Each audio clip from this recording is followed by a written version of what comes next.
Oi, pessoal, bom dia, boa tarde, boa noite, a Prof. Jai aqui. Pessoal, hoje a gente vai entrar no capítulo 6, a Era Vargas, página 100, quem quiser dar uma lidinha, tá? A Prof. vai começar a ler aqui e vai fazer, né? A Prof. vai ler e daí explicar. Então, aqui, Vargas no poder, popularismo paternal. Quando subiu no poder, ainda havia efeitos da crise de 29. Lembra que foi a quebra da Bolsa de Valores, que todo mundo ficou muito pobre, empresas quebraram, mais de 4 mil bancos quebraram. Então, ele ainda pegou essa parte ainda dessa quebra da Bolsa, né? Durante seu governo, teve muito apoio do operariado e controlou quase todos os sindicatos, que ele mesmo legalizou, e criou uma série de leis que atendiam, em parte, os trabalhadores. Então, aqui, o governo teve muito apoio dos operários. Por quê? Porque ele prometeu para os operários uma mudança de vida dentro das empresas, né? Lembra que a prof falou que ali durante a Revolução Industrial a pessoa trabalhava 12 horas por dia e se caísse e desmaiasse de exaustão era jogado para fora para não atrapalhar e tal. Ele prometeu e fez em parte, ele não fez tudo, mas ele fez em parte algumas das leis, né? Fez algumas das leis dos trabalhadores. Os sindicatos, eles tinham muito medo dos sindicatos, por quê? Você imagina que antes eles tinham o poder total sobre os empregados. Então, caía no chão, era jogado. Os sindicatos não, os sindicatos eles foram criados por causa disso. Ah, você jogou ele para fora e não cuidou? Então a gente vai encontrar um advogado e esse advogado vai te processar. Então, até hoje, os chefes de empresa morrem de medo do sindicato, né? Usou duas táticas políticas que até hoje são utilizadas. Popularismo é o governo que promete satisfazer necessidades imediatas, imediatas da população para ter seu apoio. Porém, ele raramente atende plenamente às reivindicações e se justifica dizendo que deve conciliar diversos pedidos das classes sociais. Então, o que é esse popularismo? Por exemplo, o Lula foi um popularista.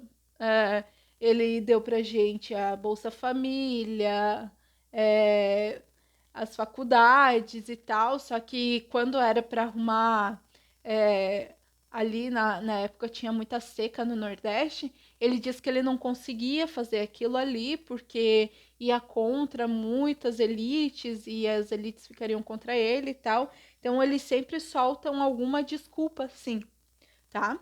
Não tô falando mal do Lula. Ele trouxe muita coisa boa pra gente, mas ele era um popularista, né? É igual o Vargas, ele atendia a parte do imediato, que o que o povo queria, o povo tava com fome, ele deu a Bolsa Família, né? E o Vargas, o povo tava sofrendo nas indústrias e o Vargas prometeu e cumpriu ali, né, o que eles tinham pedido, que era direitos para eles, né? E o paternalismo. O governante se apresenta como o pai da nação, mas que na verdade esconde um autoritarismo em forma de proteção. Esse paternalismo, esse paternalismo, o Lula era chamado pai da nação também, só que ele não era tão intenso em autoritarismo, porque ele tinha uma veia socialista, né, o Lula. Esse paternalismo a gente vai ter não só com o Vargas, mas a gente vai ter com o Stalin, a gente vai ter com o Hitler, sabe? Que é a desculpa, o pai protege, né? O pai é duro, mas ele protege a família. Então era isso que eles pensavam, ele era o pai da nação, então ele protegeria mesmo com autoritarismo, né? Vamos lá para o número 2. Governo provisório e a Revolução Constitucionalista. Antes da prof falar, a prof quer dizer um pouco sobre, relembrar para vocês como que o Vargas chegou no poder. Lembra que deu aquela revolução, que eles apoiaram, o Washington Luiz apoiou o Júlio Prestes e era para o Getúlio ter ganhado, Getúlio com o João Pessoa, que era o vice dele, aí eles perderam, João Pessoa foi morto e eles chegaram e tomaram o São Paulo, né? A maioria das elites, mineira, a mineira, a carioca, a, a gaúcha, a de Pernambuco, todos eles se juntaram para tomar, porque São Paulo estava enfraquecida, né? Porque os mineiros apoiavam e como não ganhou nenhum mineiro, os mineiros se aliaram ao Getúlio Vargas, né? Então aqui, governo provisório e a Revolução Constitucionalista. Quando assumiu o poder, Vargas parou a Constituição que estava em vigor e fechou assembleias estaduais e o Congresso Nacional, além das câmaras municipais. No lugar, a professora colocou pessoas de sua confiança nos estados chamados interventores. Então aqui a gente vê realmente que ele é um autoritário. Por quê? Tinha uma constituição, ele cancelou aquela constituição, ele queria criar uma constituição só dele, né? Então ele fechou essa constituição, ele mandou todo mundo das assembleias estaduais embora. O que é as assembleias estaduais? Tem em São Paulo, que era maior número de pessoas, né? Que era o maior estado do país. Tinha 15 pessoas paulista. Minas Gerais nessa época era muito forte também. 15 mineiros. Aí Gaúcho tinha pouco, vamos dizer uns 9. Daí Santa Catarina tinha 2. Então ele fechou essa assembleia e colocou essas câmaras, além das câmaras municipais, né? Que essas câmaras que a gente tem, os prefeitos, os vereadores, ele fechou também e ele colocou só pessoas da sua confiança. Então a gente já vê que ele é autoritário. Ele já não estava aceitando pessoas que ele não conhecia. Então ele já colocava pessoas da confiança dele. E não é assim que uma república funciona, né? Então aqui a gente já vê que ele está diminuindo a chamada república, né? Vargas criou também ministérios da Educação e Saúde Pública, Ministério do Trabalho, Indústria e Comércio, regulamentou direitos trabalhistas, que foi o que ele prometeu para o... Só um minuto. Desculpa. Que foi o que ele prometeu para o operariado, né? Quando ele subiu no poder. Porém, os cafeicultores não ficaram felizes de ficarem de lado. Por quê? Porque antes eles eram as divas do país, né? Eles brilhavam, era eles que as pessoas recorriam, né? E aqui ele já ficou de lado, porque ele não estava mais dando dinheiro, não estava mais dando lucro, né? Por isso criaram o Partido Republicano Paulista, o PRP. Eles queriam uma nova constituição e se uniram aos paulistas que eram contra o interventor paulista, né? Esse interventor é esse daqui, né? Que foi o que o Vargas colocou. Uma pessoa de confiança dele governando São Paulo, né? Então eles eram contra o cara que estava governando São Paulo, que era aliado do Vargas, né?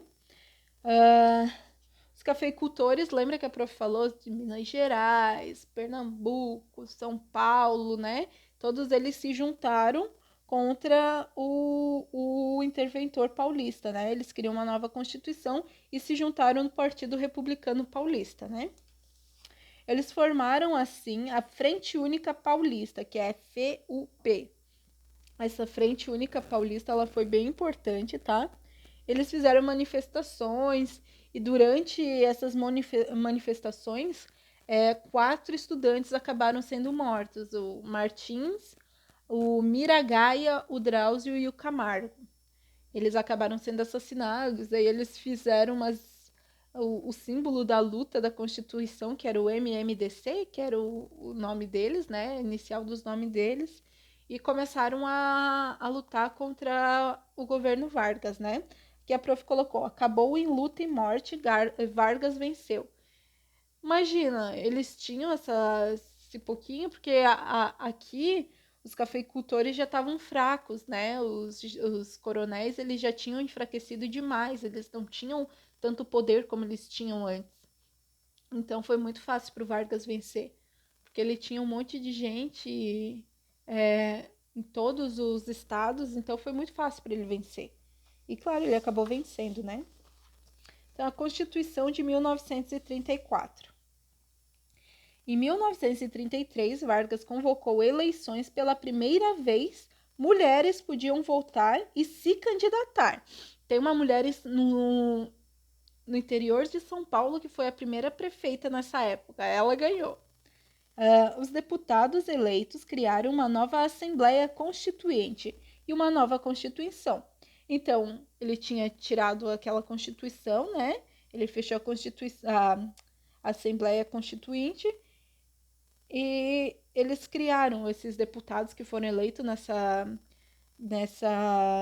eleição, eles acabaram criando uma nova Assembleia e fizeram uma nova Constituição.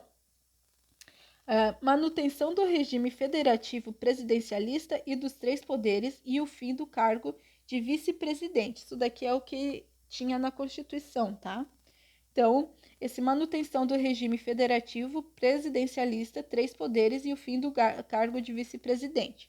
Então, eles sempre tinham alguém cuidando para ver se esse regime federativo presidencial, né, que era da federação, todos se uniam para votar, só que, porém, o presidente era o que votava dava o ponto final. Era tipo um rei, assim, né? Tinha as pessoas que votavam, tipo, vamos tacar fogo nos ônibus. Aí a pessoa pega e fala, não vou tacar fogo no ônibus, não. Daí uma de São Paulo, vamos tacar fogo. Outro de Minas Gerais, não quero tacar. No final, o presidente escutava todas os prós e contras e ele mesmo decidia, né? Os três poderes, né? Que é o judiciário, o executivo, ai meu Deus, e o legislativo, né? O judiciário que é para julgar as leis, o legislativo é para fazer as leis e o executivo é para executar, né? E o fim do cargo de vice-presidente, não tinha mais. Olha como a gente vê aqui como ele era autoritário. Ele não queria dever para ninguém, né? Ele não queria ter, tipo, a preocupação de ele ter alguém contra ele ali. Porque nessa época, quem era votado ficava em segundo lugar, por exemplo, ele acabava virando vice-presidente, né? Então ele cancelou isso, né? Então, voto secreto e eleições para os três poderes: prefeituras, União e Estado, né? Então, aqui, o voto secreto, porque lembra, antes era o voto de cabresco, daí tinha pessoas mortas e tal, votando, e tinha que votar na frente de todo mundo, falar em quem votou e tal. Agora já não tinha mais, porque ele fez essa constituição que o voto era secreto. As eleições para prefeitura, União e Estado, né? A União hoje os membros da Assembleia, os deputados federais, tá? E o Estado, né? Que eram os governadores e as prefeituras, né? O voto feminino, né? Que veio muito tarde, né? Leis trabalhistas, né? Que foi uma das promessas dele. Criação de mandatos de segurança para a proteção do cidadão de abusos do Estado. Então, se caso um prefeito fosse lá e tirasse a terra de uma pessoa, a casa de uma pessoa, lembra que a gente fez do contestado, que ele simplesmente, o governo do país deu para ele, para aquele tio rico lá, deu para ele 15 quilômetros de terra em cada um dos lados e não importava que se a pessoa tinha casa ou não, ela ficou sem casa, sem dinheiro, sem nada. Aqui ele já criou, né, um mandato de segurança para proteger os cidadãos dessas coisas do Estado. E ensino primário obrigatório e gratuito, né? Foi aqui que começou. Então vamos aqui, ó. Aqui por último, a divisão da Era Vargas. Então, o governo provisório 1930 a 1934, né? Aqui ele foi organizando tudo para criar um governo mesmo dele. O governo constitucional, que já tinha Constituição, 1934 a 1937, e o Estado Novo, que é 1937 a 1945. Esse daqui, a gente vê aqui, em 1937 já estava acontecendo a Segunda Guerra Mundial. Então, a gente vai ver, depois do Estado Novo, como ele agiu com isso, né? Então, por hoje é isso, pessoal. Beijocas e saudades.